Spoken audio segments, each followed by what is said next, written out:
Joining us right now is Durmuş, is the Secretary General of IHH, which is the Humanitarian Relief Foundation. Thank you so much for your time.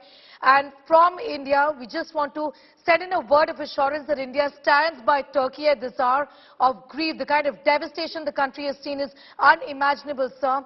You know, I want to begin by asking you, give us a sense of the kind of work and help that the Turkish people require at this point in time. India is, of course, leaving no stone unturned to help Turkey. Thank you very much for having me. Really, it's a devastating disaster at the moment, which we are facing at the moment. More than 9 provinces affected by the earthquake with a magnitude of 7.7. And thousands of people lost their lives, and tens of thousands of people they are injured. It's really sad, and the government of Turkey is putting all their effort to rescue the people who are under rebels. And also I'm thanking to India that they are really helpful, and they are sending their teams to Turkey.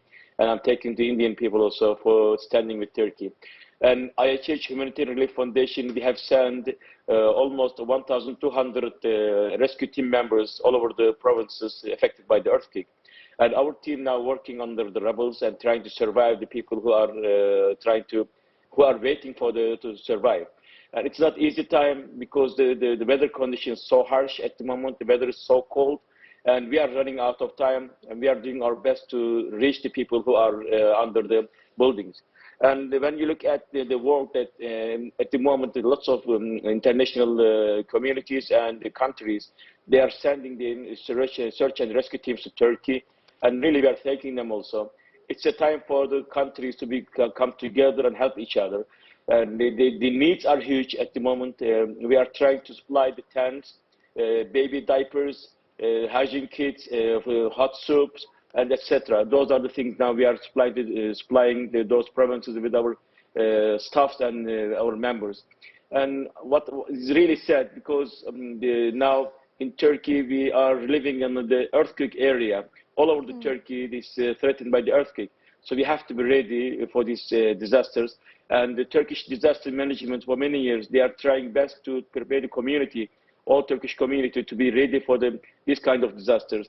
But it is the natural disaster. It is not easy. It is a kind of suddenly happen, and then it's being shocked. At the moment, lots of people are traumatized. There are thousands of people injured.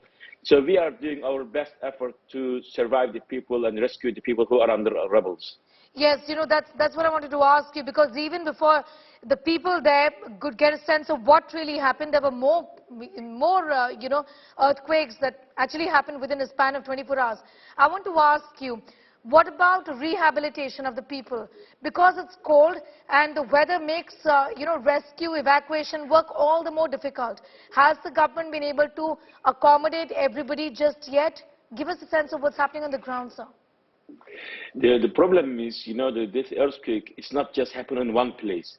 Now, I must tell you, thousands of square kilometers area hit by the earthquake, and I'm talking about the 9 provinces. It's not just about the one province. That makes it very difficult. And the other problem is that most of the roads and the bridges collapsed. Now, the people, the search and rescue teams and people, they are trying to reach those cities, and they're having difficulties because of the collapsed bridge and because of the collapse of the roads. So it is really hard, and it's not easy. And we have sent our teams already, and the government the search and rescue teams under the control of AFAD, which is Emergency Relief Department, and really running out of time. And it's really difficult to coordinate because, as I said, in 9 provinces, it's not just one place. The other thing is, in the disasters such as earthquake, it's the first 72 hours is so important, because people, they have more chance to survive. So we are running out of time, and we are doing our best. And many countries now, they are sending search. I hope we can reach more people to survive them. And it's really the hard times we are facing at the moment. Also, you did say the first 72 hours become extremely crucial. Give us a sense of what the progress has been in terms of pulling out survivors from whatever remains of the buildings. We've seen these horrific visuals of apartments just come down like a pack of cards. There's debris that people would be trapped under. This would include women and children. Yeah, the thing is, the magnitude of the earthquake is so strong. It is, and the problem is that the earthquake was not just for 10 seconds or for 15 seconds. It took place about more than 1 minute. And then, for instance, the previous earthquake, it's about 30 seconds, 25 seconds. Because of the period of the earthquake, it's more than 1 minute, the damage was very high. That's why the thousands of buildings have collapsed. Now we're talking about thousands of buildings now, thousands of people now under the rubbles, and the women and children and elderly people. The problem is at the moment, people now, they cannot go their homes because they're scared. Still, there are aftershocks happening on the provinces.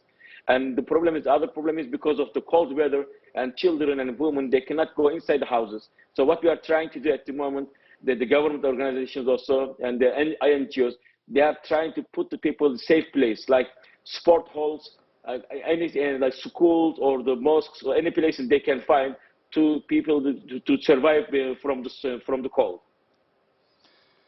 Durmuş, I'm going to thank you so much for joining us with your perspective, with that insight into what really is happening in Turkey as far as the condition is concerned. And thank you so much for your time. We're wishing you luck also as far as the rescue work is concerned. And India, like I said, continues to stand by Turkey.